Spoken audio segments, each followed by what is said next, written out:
Namaskar. Hello and welcome to P Guru's channel. I'm your host Sri Iyer. This is Daily Global Insights episode 373. A lot of information coming out of Turkey and Pakistan that Turkey trained up to 6,000 people to do cyber troll army attacks with an anti-Hindu narrative, an anti-India narrative. To understand more and also a few other breaking information, let's welcome our co-host Sridhar Chityalaji. Sridharji, namaskar and welcome to P Guru's channel. Sir, how are you? Namaskar. Good morning to everybody. Happy to be here, or good evening if you happen to be in India. Sridharji, the Turkey's minister has openly said that at the request of the Interior Minister of Pakistan and with the full knowledge of Imran Khan, Turkey trained a cyber troll army of 6,000 people who will attack India with an anti-India narrative. Sridharji, we have done a fair amount of research. P Gurus can say we were one of the more leading tips of the spear here who have been talking about using programmatic stuff to show how this noise has gone up. What can you tell us about this, sir? Why is Turkey interested in this? We also have Iran, by the way. Iran is also just as guilty. Well, I think it's firstly astonishing the interior minister has gone public and stated that when Pakistan approached Turkey, as the interior minister, whether he had the support of the rest of the Pakistani establishment is unclear, even for the reports. They went ahead and they said it's a fellow Islamic republic, and they chose to support. And hence, they engaged in training these people, the so-called information officers and so on. Apparently, they're still operational, more than 6,000 of them, by going to Pakistan and training. And these farms were established in Southeast Asia. Why Southeast Asia? They were established because there is already a number of people operating out of Southeast Asia, so which makes it very propensive to virally propagate this message. Hence, Southeast Asia was chosen. Apparently, it also included, some of the things of United States, because it started around 2018. If you recall, that's right in the middle of the Trump regime. So it seems like it is very, very targeted, very focused, and it's very, very sad that these things are happening, and it's part and parcel of the game that is going on, Shriji. And the good news is now at least we have a new head running Twitter. Hopefully, we will have a new head running Facebook or Meta platform as well. Well, about Twitter, there was an interesting video that we released a few hours ago, Sridharji, with Elmer Yuan. Elon is stuck a bit in China, and he explains why he's stuck in China. He also explains why Elon Musk gave out some tweets about how Taiwan should be treating itself like an autonomous region like Hong Kong and so on and so forth. There is some interesting stuff going on. So I will hold my breath, sir, until he really starts making his presence known at Twitter. So we'll just wait on that one. The second thing, we are going to show a map, Sridharji.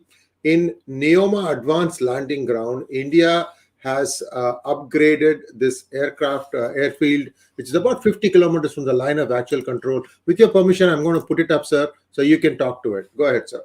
Well, I think that what is important here is this is the advanced landing ground facilities, which was used even during the Galwan battle, the Chinook helicopters, and the heavy airlift. I think it's C-190 aircraft was also used here. So the fact that this is about 50 kilometers from the LAC, which you can see from the map, the red dot is the LAC region. You can see it's also not too far from the Pentagon Lake. The fact that they are now retooling and getting it organized and ready in battle preparedness is a reflection that, which we touched on either yesterday or day before, that India is fairly well prepared with its defense and deterrence mechanisms in terms of dealing with a belligerent China, which has made its position very clear in terms of what its objectives are.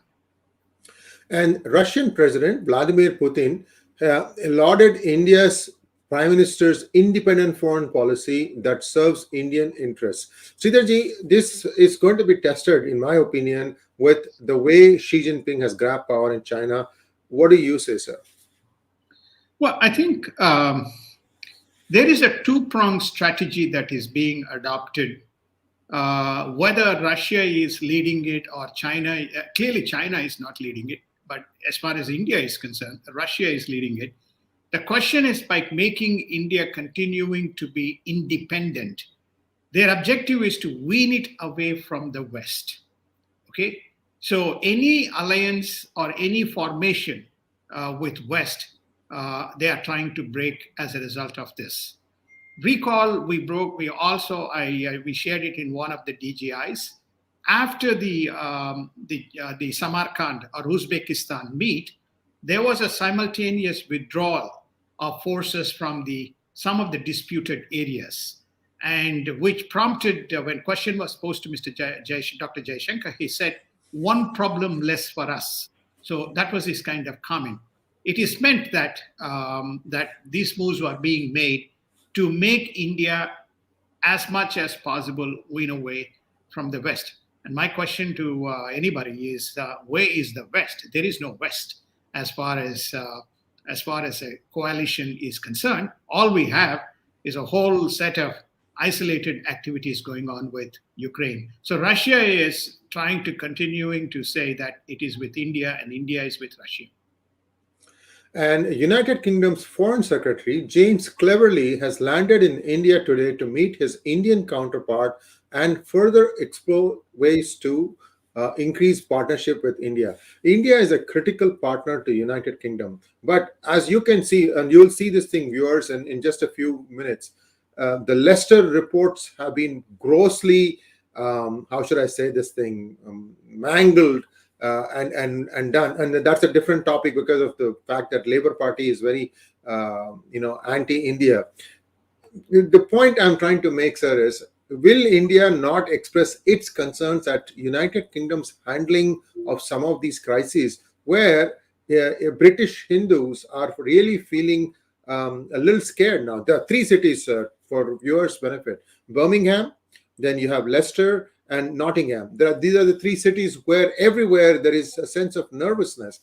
So will this also be talked, or is it just going to be business, business, business? Well, I think, the way the political circles operate is what is publicly discussed and what is privately discussed. The way Modi has approached his foreign policy is, while expressing any discontent, in terms of the specific incidents or activities that go on, he also recognizes that within his own country, which is India, he is not able to stop lots of activities that are, many of them are anti-Indian. So anti-national, right. Yeah. So therefore, I think that the point that he will discuss is, what are the things that we can work with, and what are the things that we can work towards a resolution, and what are the things that cannot be resolved? So I think they will break it down, and you may not see much of it. But I think the fact that I would like to point out, the fact that this government, the new government, assumed power just less than 4 days ago. And the first visit of the foreign secretary is to India. It just reflects the positive sentiments, as well as there is no other leader. I mentioned to you, they are looking at Modi, as the Prime Minister Modi, as a leader whom they can trust and work with. Hence, and then I think they also emphasized they want to be a player in the Indo-Pacific play. Go back and recall the AUKUS play, which upset quite a few people. The Britain came in. So therefore, I think it is also part of the Indo-Pacific play, which Britain wants to negotiate. And then there's also the free trade agreement, which Liz Truss did not complete, but we started with great enthusiasm during the Boris Johnson time.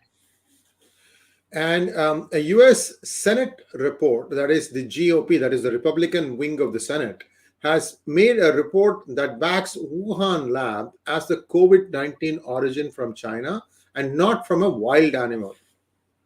Now, As soon as I say this thing, the first question that comes to my mind, Sridharji, and I'll reserve that question. I'll read one other data point. Is the present situation, the way Xi Jinping has usurped power, is it reflective of the fact that China has something to hide? That is a question foremost. But one thing that doesn't add up here, Sridharji, is Fauci, the Dr. Fauci, who was in the middle of all these things, advising the country and, in fact, the whole world on what to do in the early days of COVID. Why was he allowed to continue for so long, sir? Let's wait for November 8th. Hopefully, we'll get a resolution. We will have a House and Senate in the opposition or opposite parties' hands. All these investigations will open up. Remember, during the tapering years of President Trump, the whole kind of COVID situation rose. Then he lost power. And then commencing from 2021, you had nothing and everything else to do with COVID, and all other matters receded into backseat as the progressive agenda began to take shape, including the suppression of Hunter Biden, including a number of other things that were suppressed, and right on the top of the list is COVID. Biden never speaks about COVID. Biden administration never speaks about COVID. So I think that's my first response. The second one, my view is Mr. Xi Jinping has definitely something to hide because he's effectively shut down the country. Yes, indeed. And now congressional investigators are revealing evidence that is suggesting that Hunter Biden has potentially been compromised by China. And we're going to give you a name, Jackie Bao, Jackiebao. Who is this person? She has direct, is it he or she? I don't know. Sridharji can explain. This person has a direct connection to CCP and appears to be advising the Biden family. Sridharji, your takeaway, sir. Well, this is a Republican Senate report. They have investigated emails, bank statements, etc. The Jackie may be the anglicized version of a Chinese name. Jiaki but Bao, B-A-O is the last name. He is access to CCP, and there was a seamless flow of information between Mr. Bao to CCP.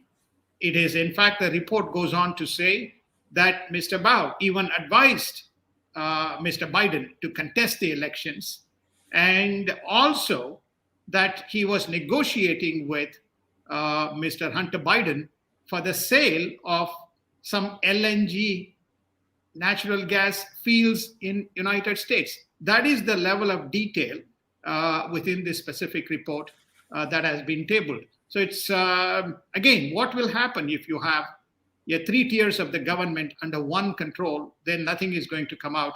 But I believe that more will come out if at least one branch changes hands. Now let's take a look at the Russia-Ukraine war.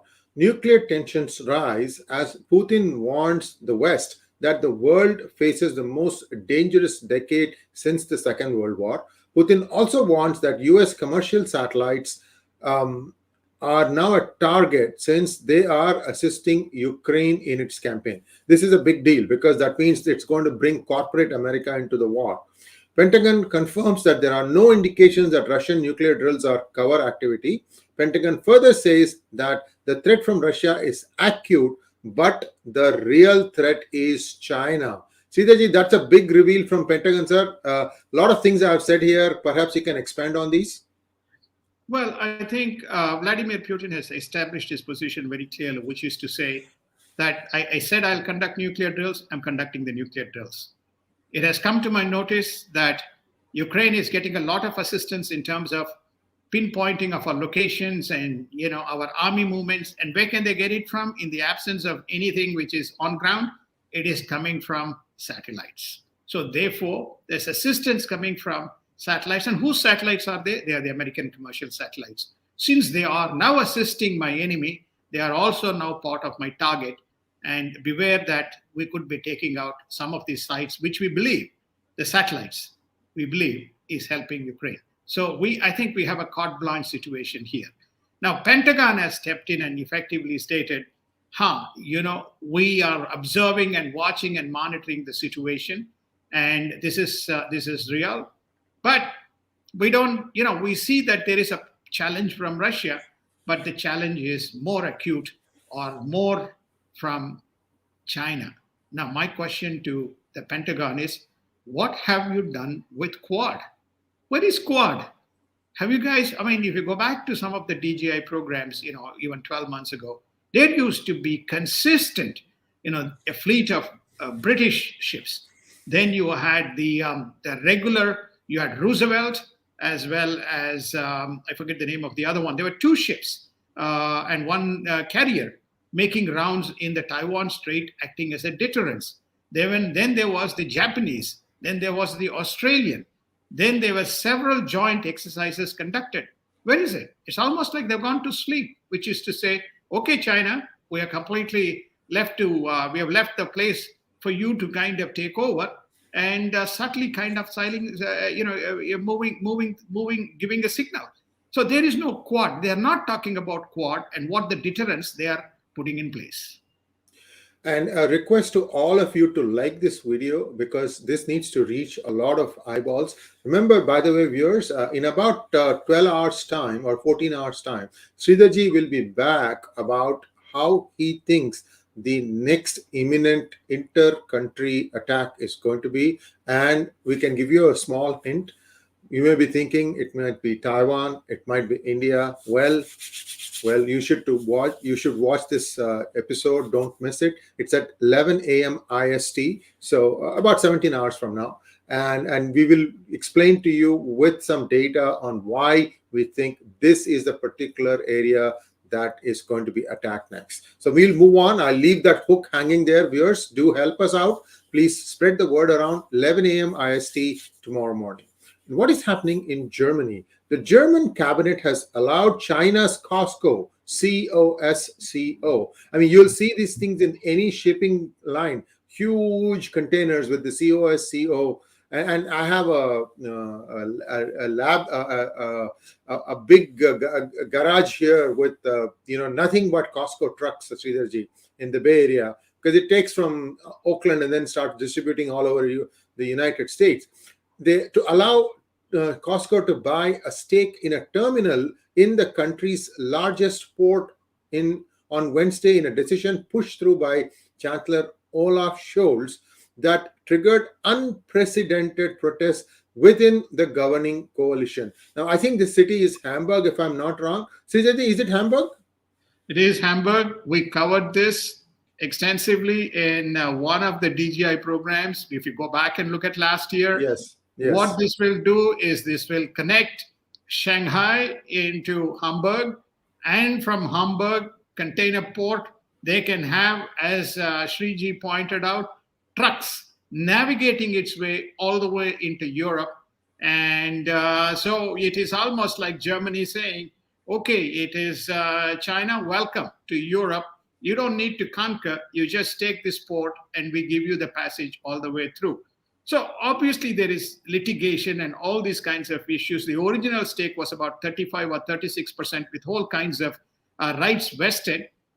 But the Chancellor, Mr. Olaf Scholz, has given them only 24.9%, and he has indicated they have no veto rights, they have no decisions. So they're still meeting the obligations. But it's very, very unfortunate. Some of the actions that the Germans have taken with regard to many of the things that is now hurting and haunting Europe. And this is not the only one, isn't it? There is another takeover, a potential impact of a takeover of Dortmund-based Elmos by Sweden's Silex, which itself is a unit of a Chinese company called SSI Microelectronics. So, Swedish company, which is wholly or majority owned by China, is now taking a stake in another company in Germany, and the German government officials are now beginning to see if this is going to be a challenge or not. I think the acquisition and the stake has already been done. Sridharji can clarify this. I think Chancellor is planning on going to China in November to clarify all this, or perhaps get a little bit better clarity on where things are going to go. But China hasn't still confirmed this visit. It might be one of the first visits of a Western country to China in the new regime. Sridharji, this Now, Germany, why is China targeting Germany like this? Because the business is very supportive of your win-win China policy. That's where this is coming from. The business is supportive of a win-win China policy. Even the trip to Germany is orchestrated and organized by the business leaders within Germany. Why again? Because the businesses has been brutally savaged by this energy issue that is confronting Germany today. It is an export-driven economy. It is not a consumption-driven economy. And so therefore, the industry will collapse if there is no compromise. And China is one of the biggest trading partners of Germany. Now, what is this ELMOS? ELMOS is one which builds applications for cars on the chips. The chips are enabled for mobility, remote sensors, everything that happens within a car. Okay, Germany is a large manufacturer of cars. China is the largest manufacturer of cars. So there is a natural propensity in terms of the two industries or two countries to collaborate without worrying about the geopolitical consequences. This is where this is all heading, and which means we are beginning to see the first chinks in the armor in this new coalition, which is trying to contain China, Shriji. Now, lastly, news about Asia. Taiwan says there is no timetable set by China for reunification other than saber rattling, but some say that this might come as early as next year. We have talked about this in a previous DGI. So this is just for information, but the more interesting stuff is, remember viewers, Nancy Pelosi visited Taiwan, and at that time, the chairman of TSMC had informed Nancy Pelosi that attempts to uplift chip manufacturing in the United States is bound to fail. I don't know how he's saying that. I mean, this whole thing went from US to Taiwan because of being a lower cost center. And now, if you look at the numbers, Taiwan produces 20% of the world chips, but it produces 90% of the most advanced chips. For example, the CPUs are going to your smartphone. Apple has a huge order there, and so on and so forth. But Sridharji, I cannot dispute what the chairman of TSMC is saying, sir. US can do anything it wants. It's just a matter of cost economics that drove it to leave the fab space. Well, his to be supportive of his theory that US has sold and outsourced manufacturing and R&D, so it has lost the power, in that specific direction. So this is what has prompted him to say, yes, I mean, it. I mean, how long it takes to construct a fab industry, and the amount of research and R&D work that needs to be done, the amount of capital that needs to be deployed.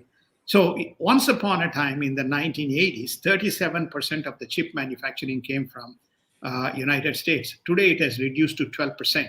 That's a significant kind of a drop. Now to say United States is going to regain back, that's where his apprehension is coming from. So why is TSMC implementing its diversification? It's doing it in Japan, not in. It will have a factory, I think, if I'm correct, somewhere either in Texas or in Arizona, but its diversification plans are in Japan. Well, that brings us to a close of today's episode. Please do like, share, and subscribe to our channel. And don't forget to click on the bell button for notification. Sridharji, we'll see you again in about 14 hours' time, where we're going to talk about what is going to come down the pipe in terms of invasion plans. Is it going to be just China? Is it going to be China and Russia? Is it going to be just Russia? Where is this world heading to? Thank you very much, viewers. Do join in for that program, and namaskar. Thank you. Namaskar. Have a good day.